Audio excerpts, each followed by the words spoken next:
हिलोमा पनि कोमल फुल्न सक्छ, पत्थरमाथि पनि फुल फुल्न सक्छ। साथीहरू, यति सुन्दर फुल हेर्नु न, यस्तो पत्थरमाथि, यो ढुङ्गामाथि, चट्टानमाथि फुलेको छ है। सँगैको हेर्नु त उताको दृश्य, पहाड, दन्ते लहर झैँ उभिएका यी पहाडहरू, चिलिमढुङ्गा भन्ने पहाड हो। यो पनि रक, एकदमै रकले भरिएको चुचुरो हो, पहाड हो। यता हेकुले, जुगे भन्ने ठाउँहरू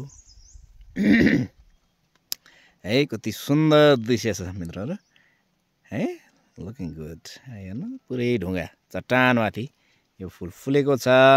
अर्को साइडमा पनि तपाईँले पत्याउनु भएन भने म देखाउँछु है त, कस्तो राम्ररी यो ढुङ्गामाथि नै हेर्नु त फुलेको छ। गएर तपाईँहरूलाई पूर्ण रूपमा देखाउँछु।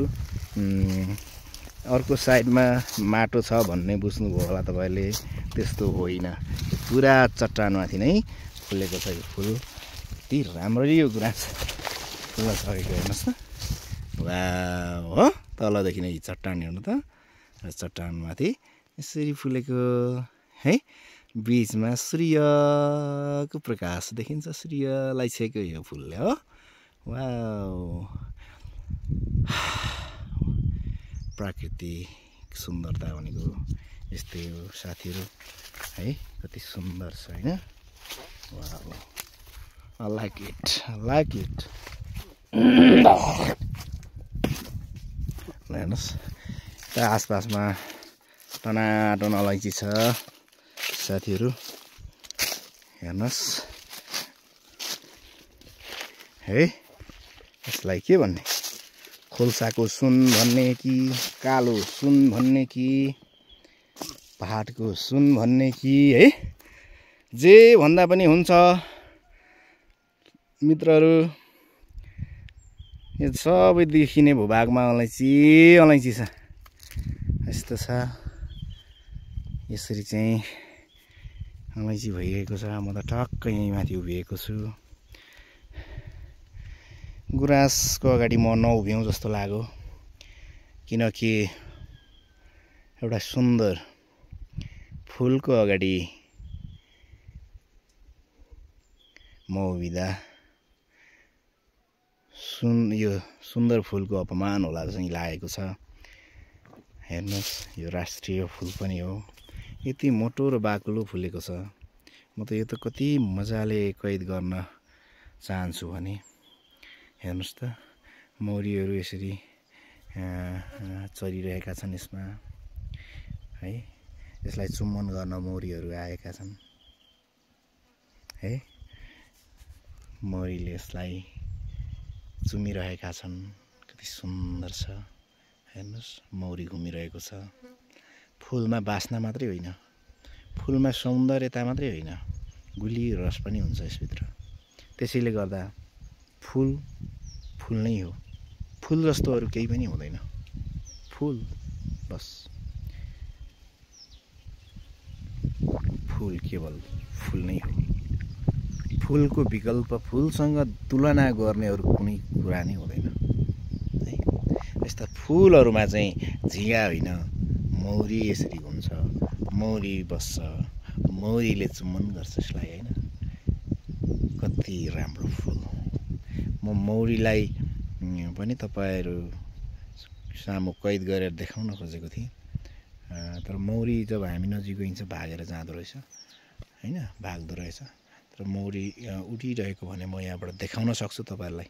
हेर्नुहोस्, वाउ, यो गुराँसको फुलको यो कम्बिनेसन के, जुन किसिमको यो होइन, यस्तो छ नि, यो पात र यो फुल अनि यो जो कौपिला छ नि यसको होइन, यसको कम्बिनेसन धेरै राम्रो क्या। त्यसैले यो फुललाई देख्दा नै कस्तो हृदय नै कस्तो आनन्ददायी हुन्छ होइन। कस्तो राम्रो कम्बिनेसन क्या है। यति सुन्दर फुल फुल्ने देशको मान्छे मलाई त अरू केही नचाहिने जस्तो पनि लाग्छ क्या। यी फुलहरू सधैँ फुलिरहन्, यसको फुलको छेउछाउ आएर म यसरी फोटो खिच्न पाऊँ यस्तो होइन, यसलाई हेर्न पाऊँ, बस त्यतिमै आनन्द लाग्छ जस्तो लाग्छ। त्यो जतिको आनन्द अरू कहीँ मिल्छ जस्तो पनि लाग्दैन। साह्रै सुन्दर फुल। ठुलो बोट पनि छैन, सानो बोटमा कस्तो लटरम्म फलेको छ, फुलेको छ। आई लाइक इट है। ल है, मौरी हेर्नु, मौरी घुमिरहेको छ। मौरी घुम्ने नि फुलमा हो है। तपाईँ हामी नि मौरी हुनुपर्छ, फुलमा घुम्ने हो। झिँगा हुनु हुँदैन फोहोर मैलामा जाने होइन। यस्तो सन्देशमूलक कुरा छ है साथीहरू, सुन्नुहोस् है। वाह, अझै फुल्न बाँकी छ, हेर्नु न। फुल्नका लागि तयार भएर बसेका, आफ्ना पालो कुरिरहेका छन् ती कोपिलाहरूले होइन। हेर्नुहोस् त, यिनले आफ्नो पालो कुरिरहेको छ है। हेर्नु यस्तो सुन्दर है। यस्ता सुन्दर चाहिँ भ्यूहरू, यस्ता सुन्दर कुराहरू म त देख्नै सक्दिनँ। यो म आफै पनि यसबाट 100% आनन्द लिन्छु र तपाईँहरूलाई पनि यो सेयर गर्छु, यसले तपाईँहरूलाई पनि सुन्दर महसुस हुन सकोस्। बस यी सबै वरपरका यी हरिया परिया यी बोट वृक्षले यिनलाई ताली पड्काएर एकदमै स्वागत गरिरहेको पाउँछ। हेर्नु, हातहरू हल्लाइरहेका छन् यी वृक्षहरूले। यसरी हात हल्लाउँदै यिनलाई एकदमै ताली बजाइदिइरहेका छन्। यो सुन्दर कुरालाई सबैले यसरी स्वागत गर्छन्। यत्रो हेर्नु न, हजारौँ भित्र बिचमा आफै छ एक्लै र मुस्कुराइरहेछ। अरू सबैले उनलाई साथ दिइरहेका छन् ताली पड्काएर होइन। यो कुरा सिक्नुपर्छ। कोही एक्लै छ भने त्यसलाई हेप्ने होइन, पेल्ने होइन, त्यसलाई उत्साह दिने हो है। यस्तो सुन्दर कुरा तपाईँहरूलाई म देखाउन पाउँदाखेरि मलाई पनि खुसी लागेको छ।